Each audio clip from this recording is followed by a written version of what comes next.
I'm Mark Golub, and once again, terror has struck the streets of Israel.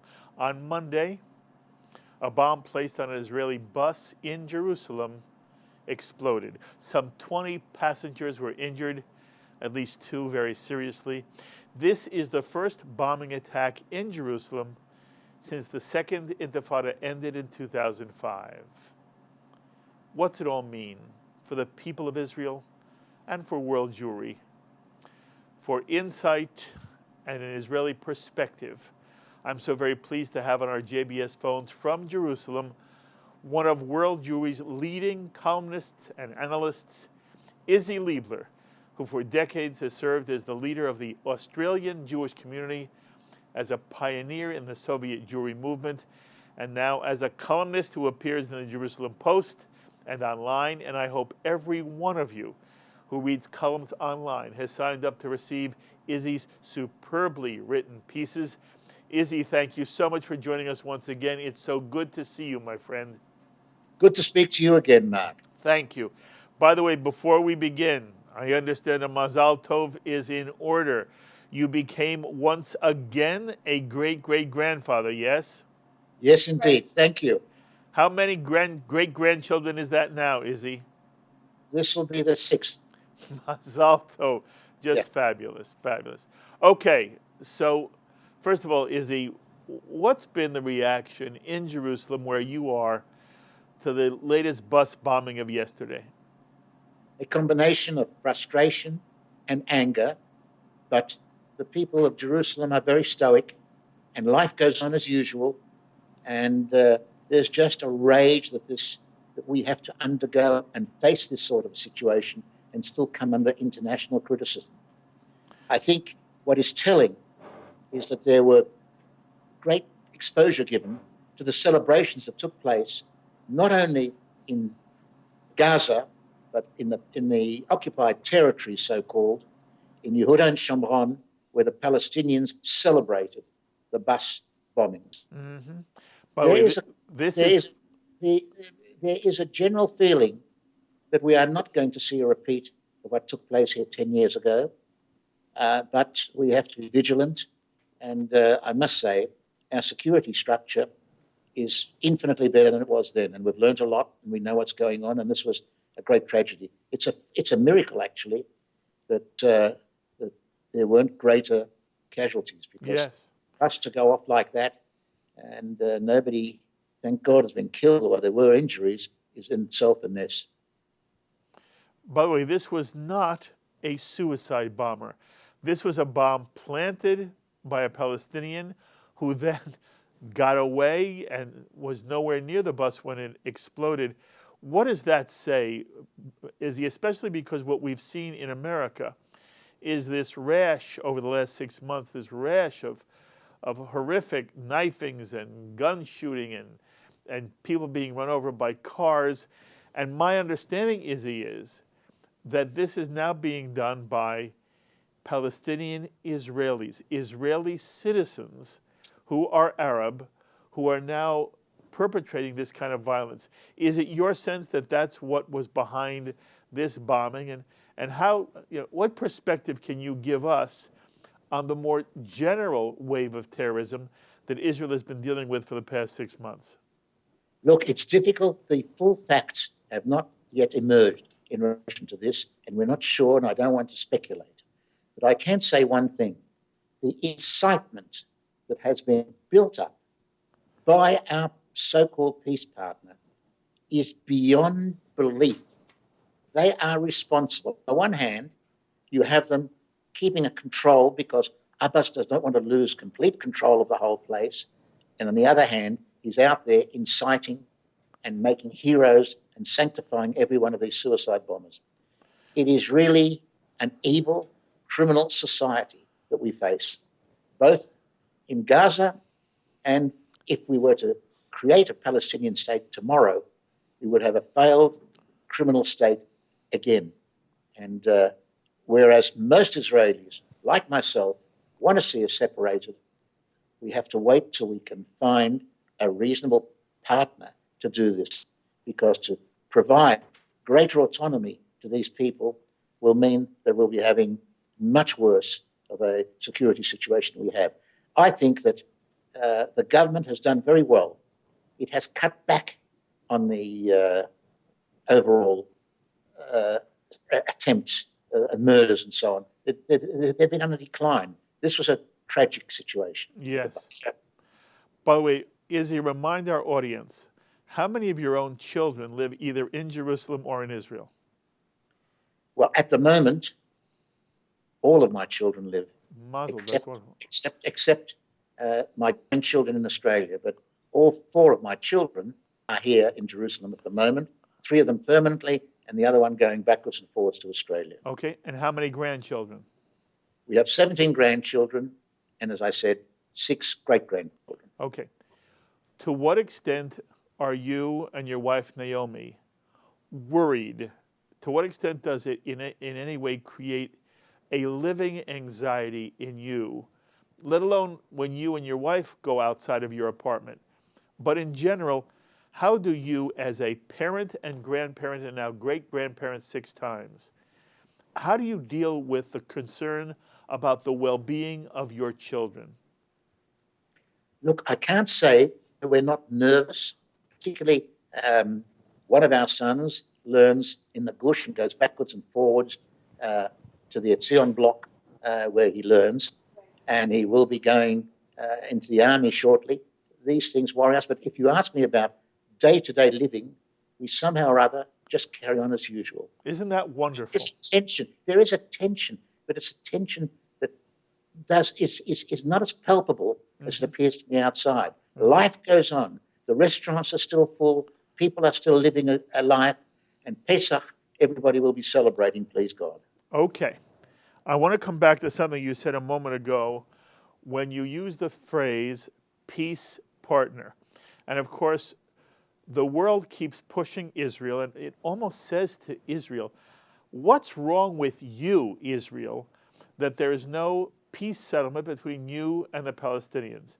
You mentioned, and it's very important for people to understand, that it was Fatah, it was the Palestinian Authority, it was Mahmoud Abbas, Yes. who celebrated the bombing of this bus in Jerusalem, which injured 2 very seriously and virtually 20 others. Okay, it was a miracle no one got killed, and if someone had gotten killed, they might have celebrated more. This is Fatah and this is not Hamas, this is Fatah and the Absolutely. Palestinian Authority. Okay. Absolutely. To what extent, now you're speaking honestly to me, to what extent is it fair to use the phrase peace partner when referring to an organization which I believe, I understand, is dedicated to one thing, only one thing will satisfy them, is not making peace with Israel, but seeing Israel turn off the lights, pack the bags, and leave the Middle East. To what extent, first of all, do you agree with me that's the only thing that ultimately would satisfy the Palestinians who are now in power?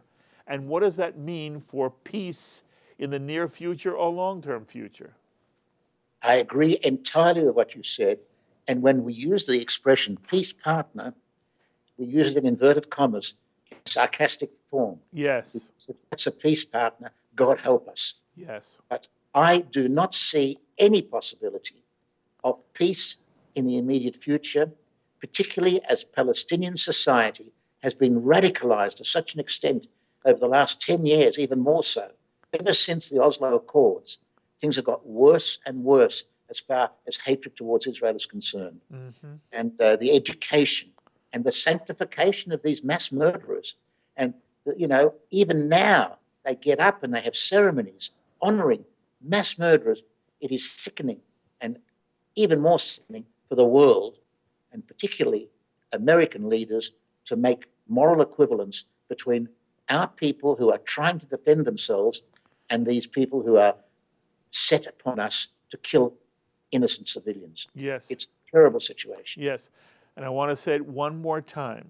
What Israel is dealing with, and Americans have to understand this, Israel is at war.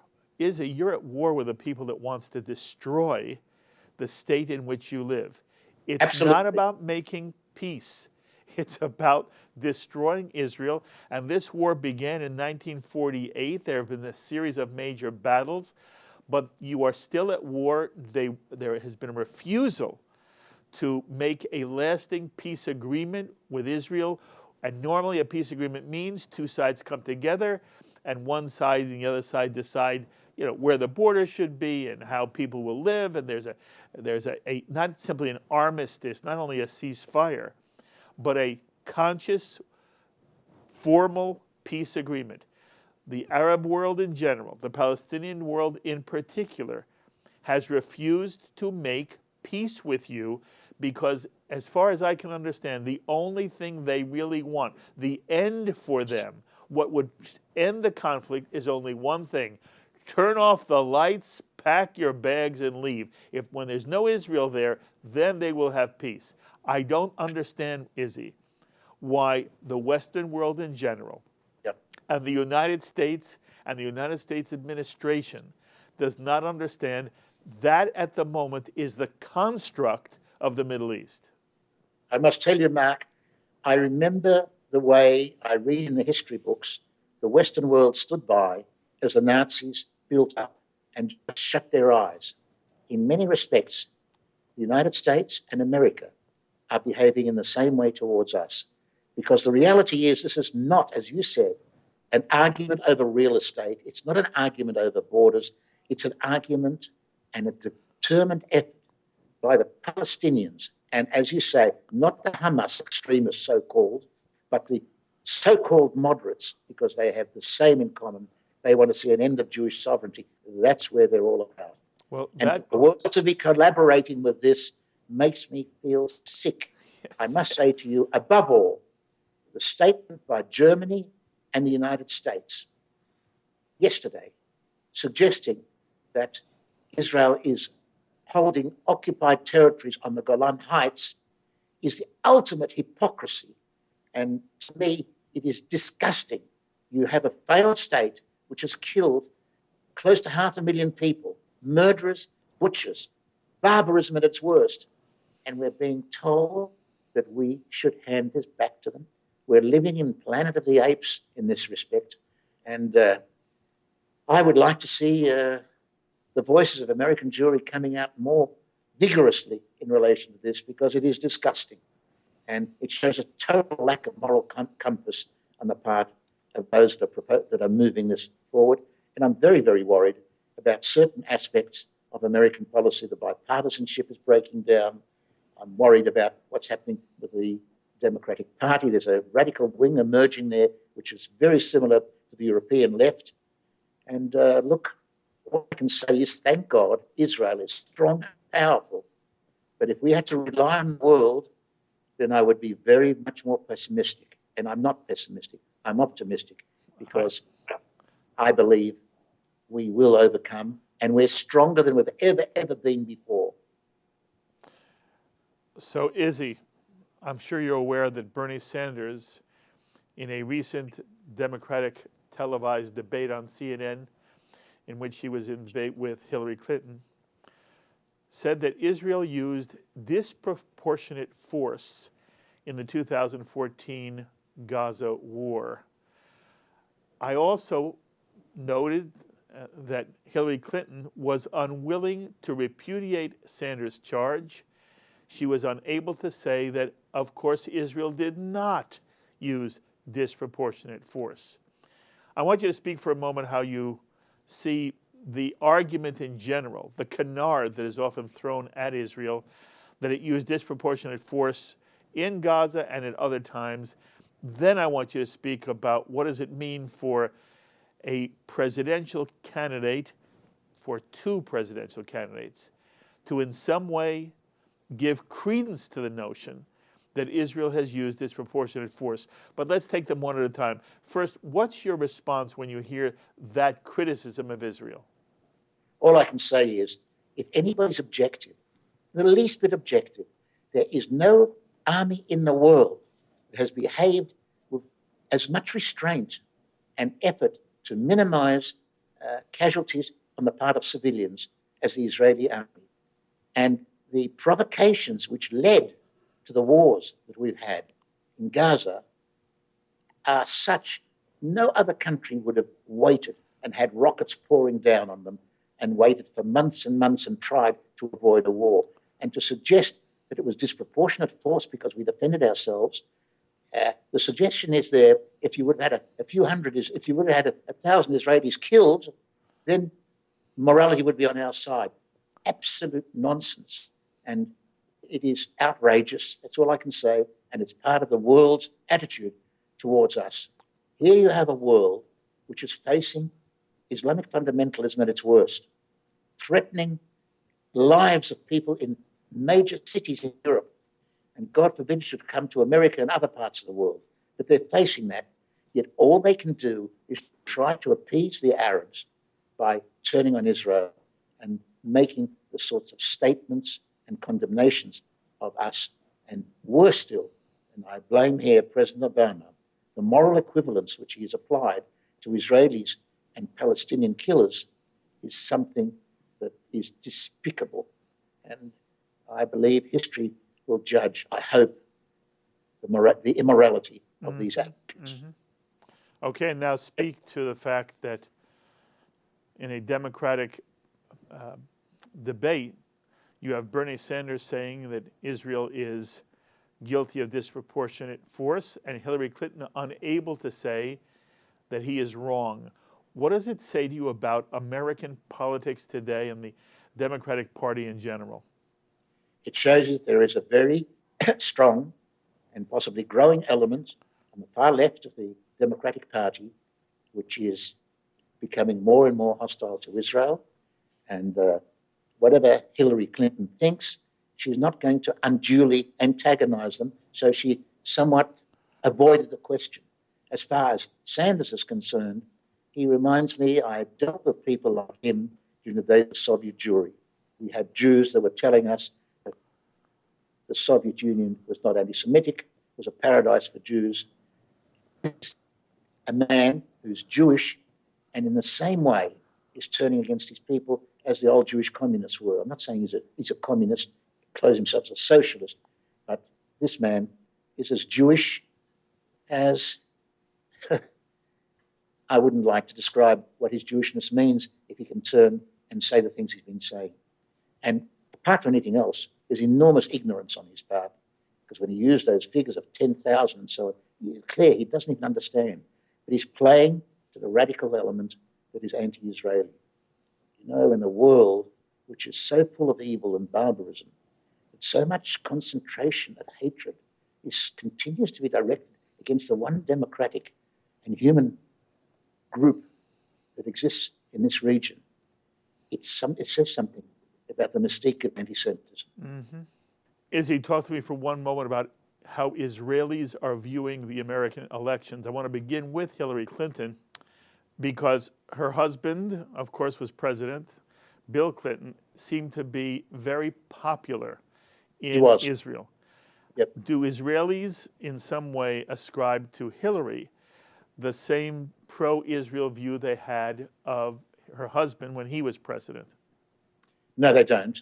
I mean, she has a track record, as we know, of some pretty nasty behavior towards Israel when she was Secretary of State. She's had some pretty awful advisors. I mean, the father of this Blumenthal, to have him as an advisor and seeing some of those memos makes you chilled out a little bit. And I think Israelis are very concerned about both candidates, to be honest, both candidates. Well, what would worry you if Hillary Clinton became president of the United States? My concern is that she would want to continue getting support from the radical left, and she might turn against us. Although I must say one thing, she will not be as bad as the President Obama, in my opinion. And now some Israelis are philosophically saying she's the best available because we don't know what Trump means, and better the devil you know than the one you don't know. By the way, I think a lot of people will be holding their noses, whoever. A lot of Jews will be holding, a lot of committed Jews voting will be holding their noses, whoever they vote for. And what do you hear on the street about Israeli attitudes towards Donald Trump's popularity among many American voters and even American Jews who tell me all the time they're going to vote for Donald Trump? Do Israelis worry about Donald Trump being president of the United States? Well, put aside the fact that he's, to use a Yiddish expression, a bit of a grobe Jung. He's a bit, to put it mildly, coarse. The real concern about him is we have no idea where he's going. He contradicts himself so often. I think his instincts are positive towards Jews, but he is all over the place. And we need to have someone in charge of the most important power in the world who knows where he's going. Look, it's a gamble. I don't know. And a lot of Israelis, as I said, are very concerned about what's going to happen. And they would like to see a third candidate come in. Okay, and what about Ted Cruz, who many people feel is the strongest when he outlines his policy views towards the Middle East and Israel? How do Israelis view Ted Cruz? Look, I can only speak about Ted Cruz in terms of my feelings towards Israel. There are domestic issues that do not concern me and may antagonize quite a few American Jews. But from our point of view, Ted Cruz would be very good for Israel. And is make it, and that doesn't mean that American Jews need necessarily vote for him. I understand. No But wait, do Israelis even know who John Kasich is? Is he? I know enough to say if he were president, I would be very, very happy. You would be happy if John Kasich were president? Yes. Very, very interesting. Okay, so talk to me for one moment about whether you feel that the current American administration or a future one might ever refrain from exercising its veto in the Security Council were the UN to propose a resolution establishing a Palestinian state on the West Bank. How much does that concern you, Isi? It concerns me enormously. I fear that it could happen in the next few weeks. But also, the real danger point, if it doesn't happen in the next few weeks, will be during the interregnum after the election, when President Obama doesn't have to take into account his party or anything else, and he's got 2 months to play around with. And I hope he doesn't kind of do what he couldn't do now. It's very impressive when you have 400 members of Congress all writing a letter urging him to exercise the veto and not abandon Israel. But he's quite capable of ignoring that. I hope he doesn't. But my real fear is if he doesn't act now, what he will do in those last 2 months. And you can only hope. There's no goodwill there, I'm afraid. He has got an obsession about Israel and the inability to understand that by undermining Resolution 242, he's effectively turning us back to the 1949 armistice lines, which are indefensible. And we'll never accept it. I mean, it means, for example, East Jerusalem, the Jewish East Jerusalem, is all of a sudden, occupied territory. Mm-hmm. All of these things, it's very, very disconcerting. And I hope that whoever the next president is going to be, and that applies to anybody, will be a marked improvement in the relationship with Israel, even if it's not as good as I would like it to be. I think it will be an improvement on what we have now. I understand. Optimistic. I hope I'm not being optimistic. Nope. Now, you were very much against the Iran nuclear deal. It is now in place. What's your sense of it in the aftermath? And in general, how do Israelis feel about Iran's nuclear intentions? Has the issue blown over, Isi, or is there still a conscious worry among Israelis? It will remain a conscious worry amongst Israelis. It will remain, because this is a very, very dangerous element. They are determined to bring down Israel. There's a millennial aspect to it all, and of a logical situation. But I believe that we will do what has to be done, and I have confidence that our defense forces are preparing for whatever has to be. Okay, last question. As you look at ISIS, and you've already discussed that in essence the world is at war with Islamic fundamentalism. In America, there's a lot of attention to ISIS. My question for you is, do you as an Israeli, you're much closer than we are, do Israelis fear that ISIS would become a present-day threat to the state of Israel? No. Israelis are much more concerned with the Islamic Shiite state, Iran, than they are with ISIS. Interesting. You know, I've been told that within Israel, especially within military circles in Israel, there's this sense that if America, if a Western coalition ever wanted to really destroy ISIS, which has no air force of its own, it could do so in months. And this notion that we shouldn't be putting, quote, ground troops, unquote, into the Middle East to deal with ISIS, because then we'll get into another Iraq-type situation, is a total misreading of ISIS's strength and what it would take to destroy ISIS. You have any feeling on that? No, I fully concur with you. You're echoing my sentiments entirely. Well, we're about to celebrate Pesach. Isi, it is always wonderful to have you on. I can't thank you enough for all you've done for me, for JBS, and you know, I continue to think your columns are the most important ones to be read on the American Jewish scene, world Jewish scene. Chag Sameach to you, to Naomi, to your children, to your grandchildren, now your great-grandchildren. You have a healthy, happy new year as we start the Jewish season with Passover, and we will talk to each other often. Mark, may I say one word? We are celebrating Yetziat Mitzrayim on the Festival of Freedom on Passover.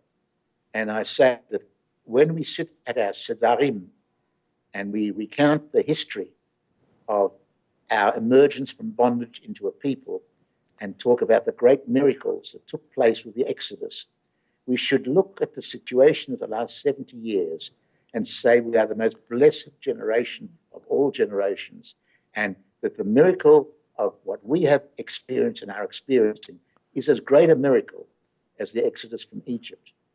Amen v'amen. Jews coming from Russia that have changed this country. Yes. You look Kibbutz Galuyot. You look how this country has turned itself into a powerhouse on every level. And with all its faults, we have to thank God and say and hope that He will continue to watch over us. And our future is assured. Thank you. Chag Sameach. Chag Sameach. You be well, Isi. Thank you so much. The thoughts of Isi Leibler, whose weekly column appears in the Jerusalem Post and online. Be sure to sign up to receive Isi's columns. And here you can see the website address at the bottom of the page, www.wordfromjerusalem.com. As always, my thanks to our director, Sloan Copeland, production coordinator, Serge Goldberg, to JBS's associate director, Dara Golub, and to the producer of In the News, Carol Lilienthal. Until the next time, I'm Mark Golub. Be well, my friends.